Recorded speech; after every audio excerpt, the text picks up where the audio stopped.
What's up, guys? It's your boy Zowoki back out with another Chris Watts video, and today we take a trip to a channel called Plunder. If you guys have not gone over to this channel, I suggest you highly go over there. One of the sweetest women on YouTube, and I definitely do value her content very much. So she is very detailed, very uses a lot of descriptions and so forth, and she does her research. So we're gonna be watching into pretty much Chris Watts, why he made Nicole Kessinger the number one, which we kind of already know, but there's a whole bunch of information in here that apparently I need to see with you guys. That's why this video was sent to me. And of course, I'm going to watch Plunder. So, but before we go any further, if you guys could do me a solid favor and subscribe to my YouTube channel by hitting that wiper icon down at the bottom right. Hit that bell icon next to it. So when I do post videos like this one, you guys will get that little ring notification that Zowoki myself has posted that video. And then you guys can watch, comment, like, and share. And again, thank you all so very much for the love and support that you guys have shown so far. I am truly blessed to have every single one of you. We're trying to get to 100K, so if you guys could do that, share with your friends, share with your family, or anybody you guys know, and hopefully one day we'll get to that 100K goal. Again, go over to Plunder, go give this lady some love and support, and let's get into the video. Subscribe to Plunder. Subscribe to Plunder. One of the most pervasive Google searches. Mistress, I got mad because I thought I could give you your first son. When the hell did he say that? Or she say that? Surrounding the Watts case is, why did Chris Watts do it? It's a search term that's up 250% in the past day alone. And today is Tuesday, March 9th, 2021. Chris Watts, nearly why? 3 years after the tragedy. What was Chris Watts' motive? That query is up 200%. Strangely, Chris Watts' new confession is also up 200%. And bull cocky. It is bull crap. It is the horse's doo-doo, the donkey's behind, the elephant's flatulence. Like, do I need to say more? Coupled with terms like, is Chris Watts still alive?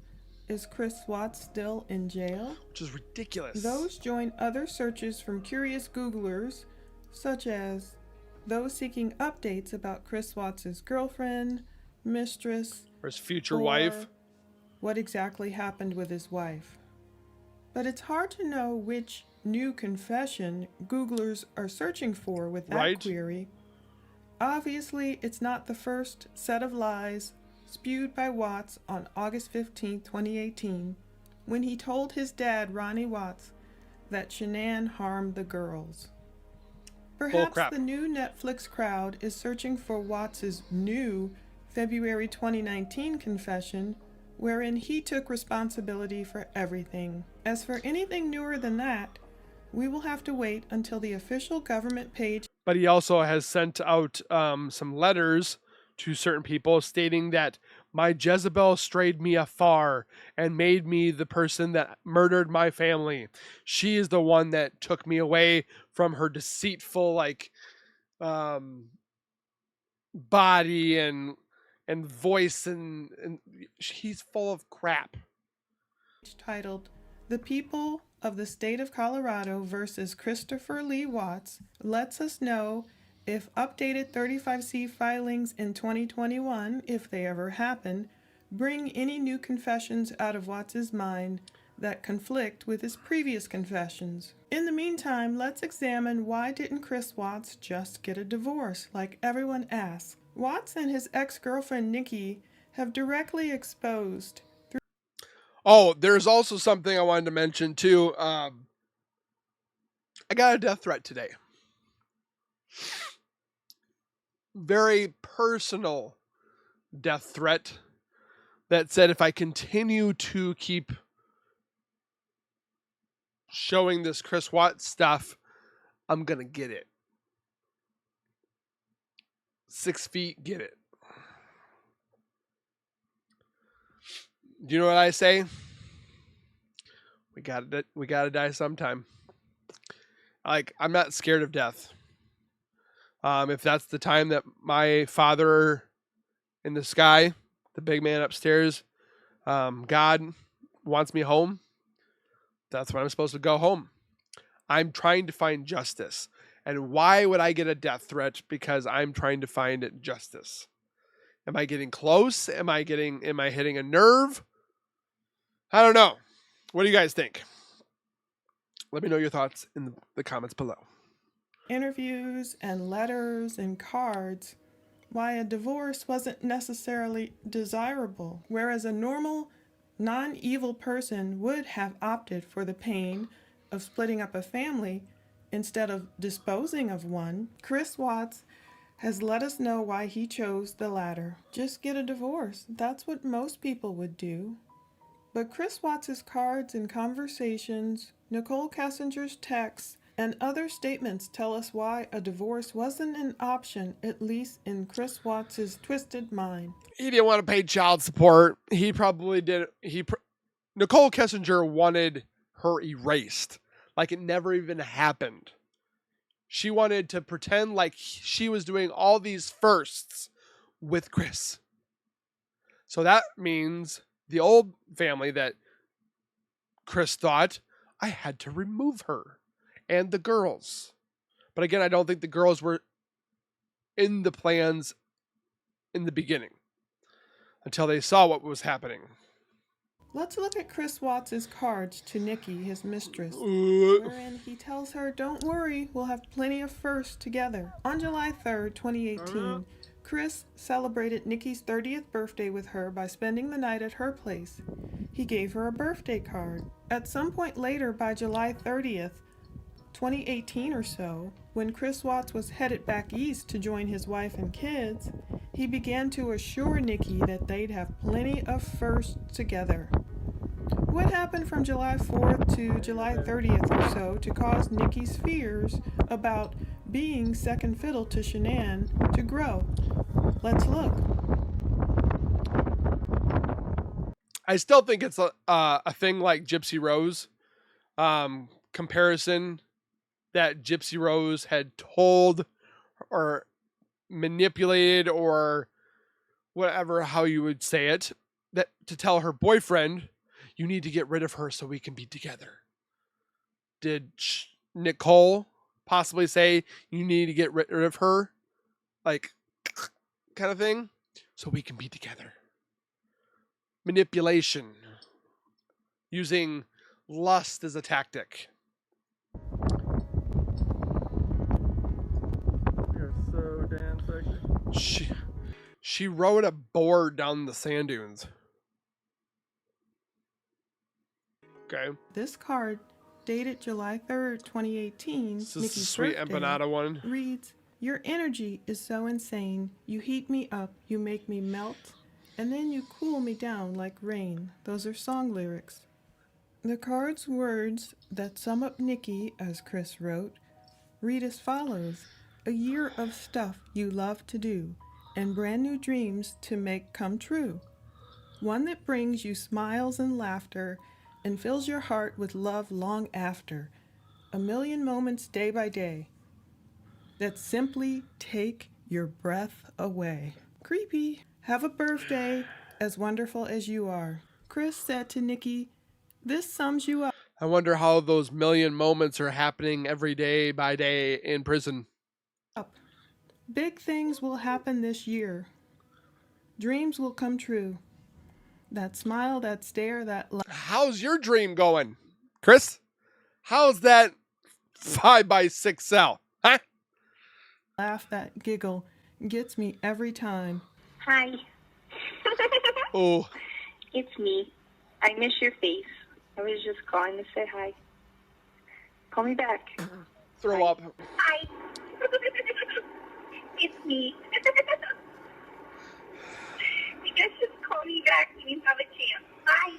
You are truly an amazing, inspirational, and electric woman that takes my breath away every time I see you. You are wonderful. Don't ever stop being you. Happy birthday. Chris. Oh my One gosh. card reads, a kiss, a touch, a smile, a squeeze, a look, a laugh, a tickle, a tease, a nod, a grin, a cuddle, a hug, a sigh, a hum, a nuzzle, a tug, a word, a wish, a whisper, a toast. Love in the little things matter the most. Thanks for every one of them, Chris. I'm seeing a lot of love here.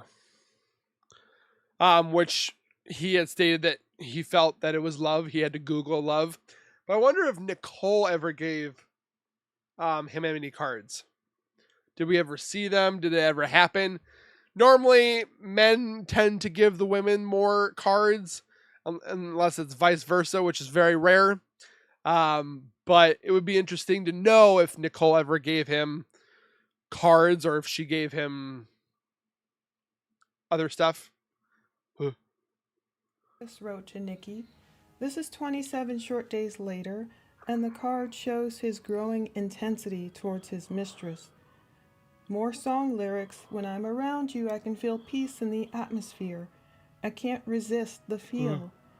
You put me on another level. You keep my engine roaring when you're pushing on the pedal. You bring me right back down to earth. Love, Chris. But it's the next card he gives her, which is Sweet. undated, that speaks of him assuring her that they will have plenty of firsts together. Wow, where do I even start? The first day I saw you, you took my breath away. He says that often to her. The first day I had the guts to talk to you, I got lost in those stunning green eyes. The first day we hung out in... So it was him that started it. Not Nicole, Chris. Chris started it by talking to her. But why did Chris, or not Chris, but Nicole, Google Chris and Shanann a year before? It sounds like it's contradicting itself. But what do you guys think with those two different things you guys see there? Like, I had the guts to talk to you. Didn't he already have the guts back in 2017? Or was she starting to hunt for a new target boyfriend that she wanted to ruin a life that he had with? In the park. We kissed. I knew I had met the most amazing, unique, and electric woman ever. We have a lot of firsts, capitalized, together, Nikki. And I want to keep having them with you, all night, till the sun comes back. You know what that means. Wanna love you like that. Chris Watts explained the precipitous events of July between Nikki, himself, and Shanann, and why Nikki started to fear that she would always be second fiddle to Shanann. According to the discovery, because she was the second fiddle. When they asked Chris Watts during his so-called new confession in February 2019 about whether or not Nikki Kessinger was directly involved or not in his crimes, we just want to find out if she was involved at all. With all the stuff that we've seen and put out there and have found that myself and hundreds of other YouTubers find it all the time, there's no doubt that Nicole was involved in some shape or form. But they're not even giving it a chance to talk to her. They're just like, we don't care. We don't want to worry about it. We got Chris. We got paid. We got our money. What's else is gonna happen? Like, this somebody could possibly be involved and she's walking free. She did it to a family way back in the day by doing a little Gluck 3000 to a married man, stabbed him in the back, and then did this with Chris. What are we waiting for? 3 strikes and you're out kind of thing? he spoke of talking Nikki down from a ledge. Chris Watts' very odd answer to a very direct and important question made people scratch their heads. Sounds like Miss Nicole Kessinger is bipolar. She had her moments where I had to What if it's like that one girl? I know it's just a TV show, But there was a TV show of CSI, and one of the people, or this one woman, was bipolar. But her bipolars were so significant that they would not know each other, that they were there. So one of them, let's say this woman's name is Darla. This side of the person's face, which is Darla. Darla is the nice one. Darla is the cute one. She's the sweet one. She's all innocent and a normal person. But then if you look on the other side, you have Darlene. And she's the one that is the mischievous, the one that's die, and evil and just overall a bad person. But they live in one person. And they can actually switch each other off. I can't remember what the actual, it's not a disease, but it's what is it? It's like on the tip of my tongue, but it's a legit thing. I'll have to research it and look for that certain, thing. What is it called? Oh, it's going to bug me. And I watched it on a CSI episode, and I was like, wonder if that's true. And then I found out it is true. It's very rare, but yeah, the one person is technically named Darla, but the other side, the persona, the bipolar other half, that is the yin and yang. So Darla is the good one and Darlene is the bad one, but they shut each other off, and then one could be actually there imitating being good, but Darlene is deep inside. Trying to get out, but she's not going to get out because she doesn't want to be caught. If you guys know what I mean, somebody find it for me on Google, and I'll try to remember and show that it is proof that there is actual severe, extreme bipolar where they can shut it off, and it's pretty creepy. Talk her off a ledge kind of deal. There were also videos of Kessinger recording herself because she was bipolar, allegedly, that Chris Watts' dad or his attorney told him about. We haven't seen these videos yet, I believe, where she was talking about herself being bipolar.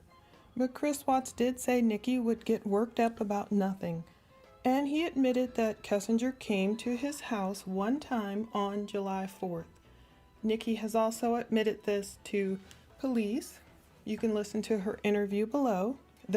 If she's willing to get worked up over nothing, what do you think she's going to be like when she wants to get rid of somebody? Events of July 4th, 2018 differ based on who is reporting what happened that day. Nikki claims that she just went over Shanann and Chris's house to help him work out his meal plan, to show him my MyFitnessPal app. And they ate to eat grilled chicken and carrots. carrots. However, we get a deeper and I feel truer vantage point of what really happened on July 4th as well as July 14th when we look at Chris's own interview and when we read an excerpt from author Sherilyn Cadle's book. First up, let's look at what Chris Watts told police. He said that he woke up the morning of July 4th, 2018, now that was the day after Nikki's birthday. He woke up at Nikki's house because 10 missed phone calls. Seriously, dude? He didn't have to work that day. Of course, Independence Day, he had it off. So Shanann probably knew and probably was like, why is he not answering his phone? Oh, he's in bed with another woman. When he woke up, he had 10 missed calls from Shanann. Yeah, there's Team Chris. He went outside and called Shanann back, and he told police Shanann was pissed. I would be. Shanann yelled at him and asked him where he was at. He told Shanann he was sleeping, and Shanann told him she didn't know where he was at, and she hung up on him. According to Chris, initially, Nikki kind of took it all in stride. He claimed to police that he went back inside and told Kessinger he has to go home in case Shanann was going to call him back. Now, when you listen to his audio, it sounds like Nikki was fine with it. He did explain how Nikki was taking a shower. Nikki was not fine with it. She was pissed when he left because she was in the shower, and he left because, yeah. And she just said, okay. However, he did admit that Nikki was kind of pissed as well. And he went into more detail with Cheryl and Cato about the activities of July. Kessinger asked Chris was he going to come back to her place apparently, and Chris Watts told her no. Now, he says the police say Nikki was pissed that Chris left. Oh. At least it wasn't on her birthday, but what do you want? She's the mistress. That's when Chris told police that Kessinger said she felt like she was always... Plunder has a way of dropping some like mic bombs. She was the mistress. ...going to be second fiddle. The themes of who's first and who's second appear quite a bit throughout this case. And I believe that Nikki presenting herself as second fiddle, number 2, to Shanann's first, represented a problem for Chris Watts' Rain Man-like mind. Yet people look negatively at Shanann when she's the first woman. She's not the secondary woman, not the mistress. Like, we should have more people that hate Nicole for what she did, and people are pissed off at Shanann. What a weird world we live in.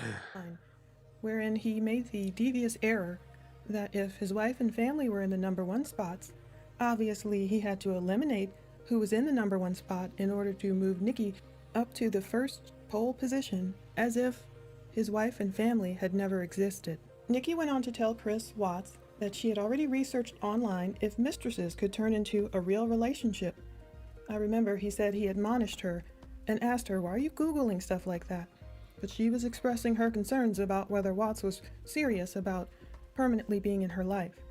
Around the first week of August, Chris Watts told Kessinger he had talked to Shanann about separating, so Kessinger started... So that even shows that she was lying. It shows the first week of August, he told Kessinger he talked to Shanann about separating then. She said she knew about it way in the beginning of their relationship. That shows a lie right there. The first week of August, he told Kessinger, I talked to Shanann about separating. Is that what I'm getting at? That's when she found out that they were actually separating, not back in May, April timeframe that they say that they've started this rendezvous. So that shows right there. Looking for apartments for him. But no, this is not a witch hunt. No, it's a boob hunt. This boob. She also started Googling wedding dresses, as we know, for hours upon end. Chris Watts did admit to police that he did lie. And then says that she wanted to, or she told him that he should go and fix things with Shanann in North Carolina. Yet she's sending risque nude photos, doing this. Just makes me so mad. To Nikki Kessinger. However, law enforcement said, according to Chris, Kessinger never asked him to get rid of his family. And his relationship with Kessinger contributed to the murders, but she never asked him to do anything, at least not directly, even if he misinterpreted her problem with being second fiddle. I don't know how long Chris Watts thought he could keep up this sinister gig anyway.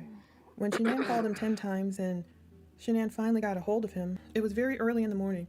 Shanann had said the girls wanted to FaceTime with him, even though it was approximately 7 a.m.-ish back east and 5 a.m. in Colorado. We know Shanann likely had her concerns about exactly who was spending time with Chris Watts. We know that Shanann loved FaceTiming people, and it would have been very simple for Watts, if he were at home, to just pick up the phone and FaceTime with his family and prove that he was in bed at their home. But that did not happen. Let's take a look at an excerpt from Cheryl and Cato's book showing us what Chris Watts told her about the events of July. Find a link to her book below to read the entire thing. Christopher says really bad things went on in Nikki's house, things he's very ashamed of. Some of the things Christopher says he will take to the grave with him. What, like butt stuff on him? Ooh. Shanann was beautiful, lived in a beautiful home, had 2 beautiful children, had it all, or at least it appeared. She had all of the things that would make a mistress jealous. It seemed Nikki stalked Shanann, at least on the internet, if not in person. Even though Shanann dealt with health issues, she seemed like a person who accomplished a lot. Nikki, watching from the outside, was very unfair to Shanann. Nikki knew her competition, but Shanann never knew hers. Nikki went to the police early on to let them know she had been seeing Christopher. As far as it appears, her accounts of the relationship were not truthful. She went to tell them early on to make herself look not guilty. Her feelings were more than she would tell the FBI. Some things she told them were blatantly not true, but Christopher was drawn to Nikki and enjoyed being with her. She cared how he felt about things. She cared about what he thought and would ask his opinion. He was not used to this. Since this was what Christopher needed most, it wasn't the sex, for the most part, that pulled him in. Oh, He yeah, I fell in love was. with the way she treated him and made him feel like a man again. She validated his masculinity and gave him the feeling she adored and looked up to him and valued what he had to say. Respect is what he felt from her. He did not want to let that go. At all cost, he determined to hang on to someone that caused him to feel like he never felt before. Possibly she knew how to play him and played him like a piano, but he felt like he had a voice with her, which he did not have with Shanann. He had been afraid to be himself around Shanann. He never offered his opinion and was rarely asked how he felt about anything. He commented he could not hang something on the wall in their house by his own decision without Shanann getting mad about it. Probably Shanann had always been, but then Nikki came into the picture. That's what bothers him. He says the control and being so bossy seems to have led him where he could not even talk to her about things that were vital to their marriage. Being deeply loved by someone gives you strength, while loving someone deeply gives you courage. Christopher's deep love he thought he had for Nikki may have given him the courage he needed to get rid of his family or to live the life he felt he deserved. Christopher said he had never even considered having an affair or that there was anything wrong with his marriage until he met Nikki. He wasn't looking for an affair, but Nikki was too much for him to resist. They felt a common bond, and he chose the wrong path. Nikki was playing a dangerous game, and it seemed she pulled out every stop to seduce and intoxicate him. Christopher spent almost all of his time with Nikki the month of July. He practically lived at her house and had almost no time to think about what he was doing. When he was with her, he did not even think about his family, as though he did not have one. When he did think about them, he felt very guilty. Nikki knew this, and it is the reason Christopher, in his words, had to talk her down off the ledge more than once. She became the injured party in her eyes instead of seeing it for what it was. She then tried pulling the last punch by telling him she wanted to give him a son. She knew she could get Christopher to feel bad for her by telling him they didn't have any firsts together. She's trying to steal someone else's husband, and she is sad she doesn't have any firsts with him. She shared his first affair with him, but that wasn't enough. Did she think Shanann was ruining her life? Christopher feels this is when the idea to take the lives of his family began. He didn't want to, but he knew it was going to happen. He did nothing to fight those feelings. Nikki had a group of friends he says were involved in some very dark things. He can pinpoint a time that he could feel himself getting darker on the inside. On July 14th, Christopher and Nikki were headed home from the Shelby Museum. So that's when you should be like, hey, I need to get some help. I feel weird inside, and I feel like I want to hurt my family. Go get help. Don't do it. And decided to stop at his house before getting something to eat. There, Nikki played with Dieter, the family dog who led her upstairs. This time she could see what things were like in their life and all the pictures of Bella, Celeste, and Shanann. So she had to have at least gone in like the playroom. She had at least gone to see their marital bed. She had to have seen quite a lot of stuff. She came downstairs with the most frozen, dazed, confused look on her face. She realized for the first time the life he was living, and the family that would be broken to pieces because of their affair. He saw the look of despair, and he put his arms around her, leading her to the couch. As they lay on the couch, she said to him, "You have all this, more than most people, and we are doing this? Why are we doing this? Are you willing to give all this up? Is your relationship with your wife that bad?" He told her that he and Shanann had drifted apart and they didn't talk anymore. He was not even sure in his own head that he believed that fully, yet he could see the deficit in their relationship. He then told her that before he started seeing her, he and Shanann had actually decided to have a baby. More signs that he was having second thoughts.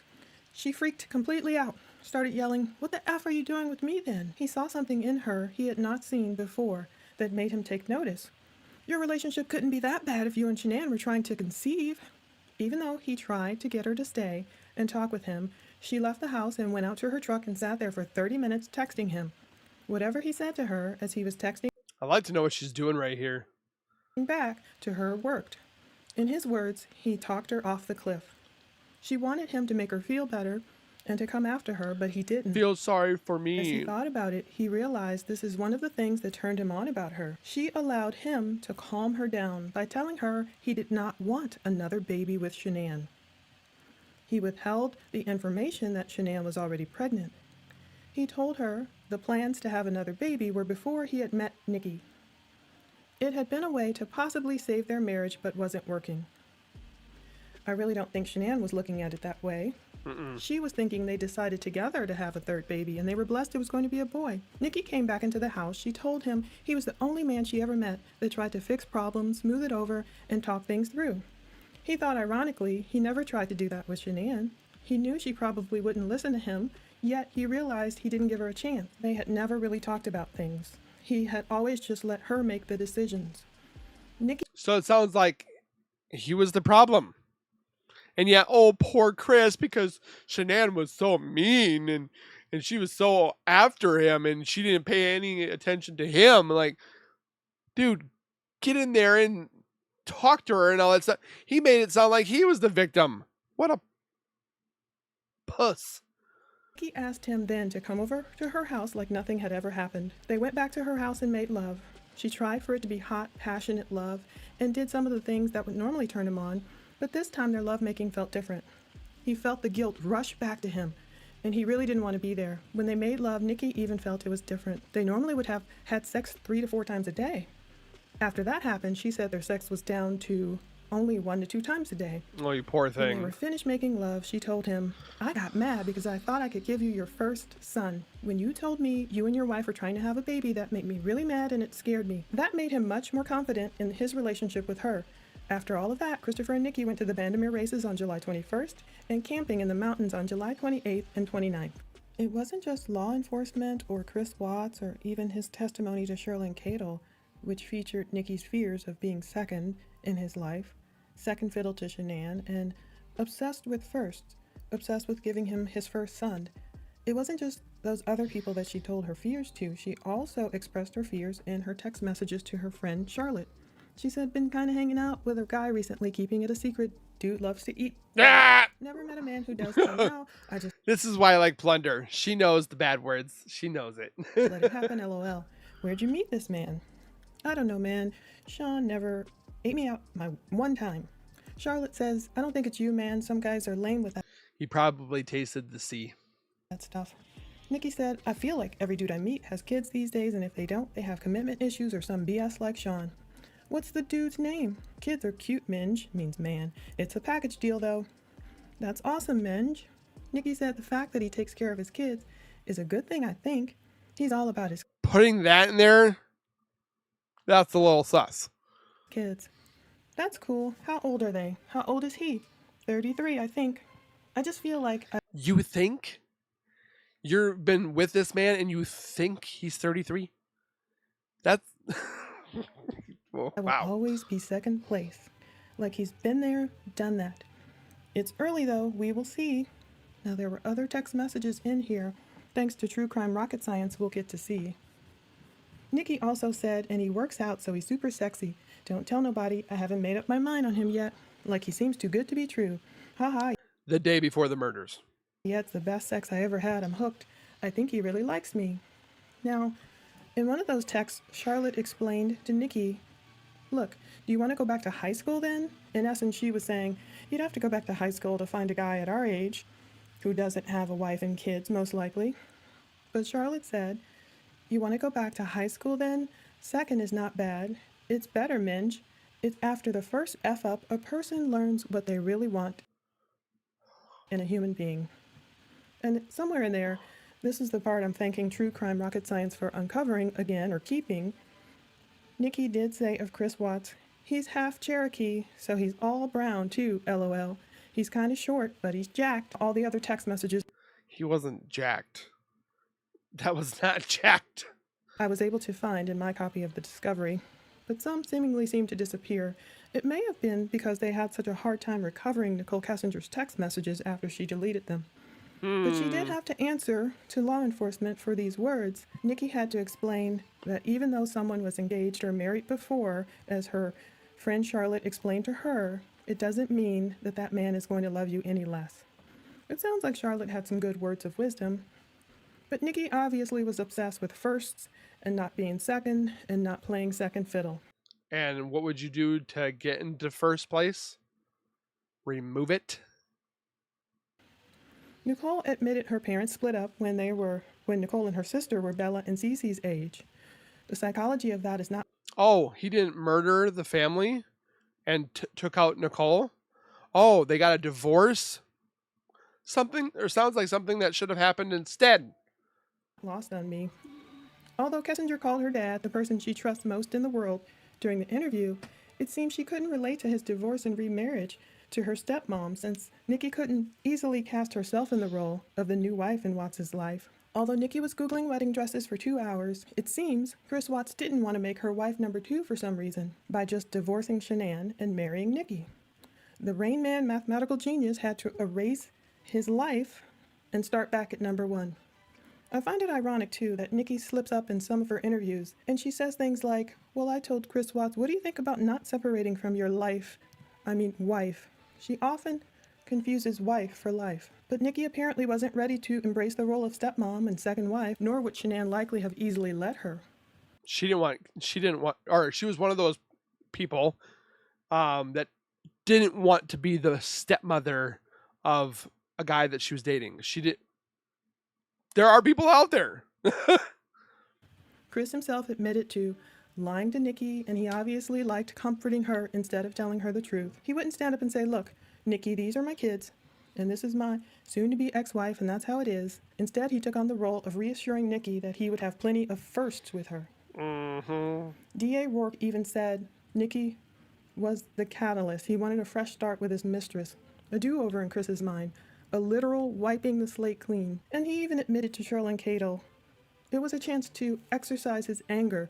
He was so mad at Shanann that he let her fall where she lay, in a humiliating position out at Survey 319. In Chris Watts' mind, making Nikki number 1 meant removing his old life, including his wife and 3 kids. Also in his mind, divorce wasn't an option, and we can tell from their interviews that money was at the forefront. They spoke of 50-50 being a Colorado state, but with child support, money control issues, etc., even Shanann seemingly entertained the divorce option when she spoke with a lawyer about divorce in March or April of 2018, just by happenstance. Which I have that interview in my playlist. They sat at the same type of hibachi table at a restaurant. You can find his interview online as well. Meanwhile, Chris Watts spoke of pawning Shanann's ring, getting it appraised, calling it a nice rock. It proves money was on his mind, along with the complaints to his mistress regarding his paycheck just going away like that with his wife spending it. And of course, Chris was worried about his image control. Chris hates for people to think poorly of him. He wanted to spend his life with his new number 1 lady, but didn't want to suffer the slings and arrows of Shanann blasting him as a cheating husband and deadbeat Thrive dad during her single mom days. He preempted that. Watts brought up concerns about making a scene, or not wanting to make a scene, coming home on Monday, August 13th, with the doors locked. We can tell by all the events of July that Nikki really had a problem. Didn't want to make a scene? Well, he did it the wrong way, my dude. With Chris Watts already being married with children, even though that's the state he was in when she met him. She may not have intended it to happen this way, but her complaints about not playing second fiddle, not having any first, going out and dating guys on eHarmony even though she didn't really go on any dates according to her, all seemed to help to contribute to the craziness that was already brewing in Chris Watts' mind. Whereas a normal, cheating, philandering man may have tried to keep the affair going on the down low as long as possible, or split up with his wife and take the hit on child support. Or they didn't want to be separated because now that Shanann was back, they couldn't be together like they could have been in July and June. So that's another incentive why Shanann, Bella, and Celeste were removed. Or alimony. All alleged, though. His mind or spirit or soul convinced him to make the horrible choice of moving Shanann and his children out of the number 1 spot and attempting to place Nikki therein. And after he made the worst choice of his life, according to the Colorado Bureau of Investigation, he researched the lyrics to the Metallica song Battery, but he explained to law enforcement that Nikki just liked that song, and she asked him what it meant. Wonder why. Chris Watts explained to his mistress that the meaning behind the lyrics were something about a family coinciding as a battery. He went on to explain which the girls were put in battery oil containers.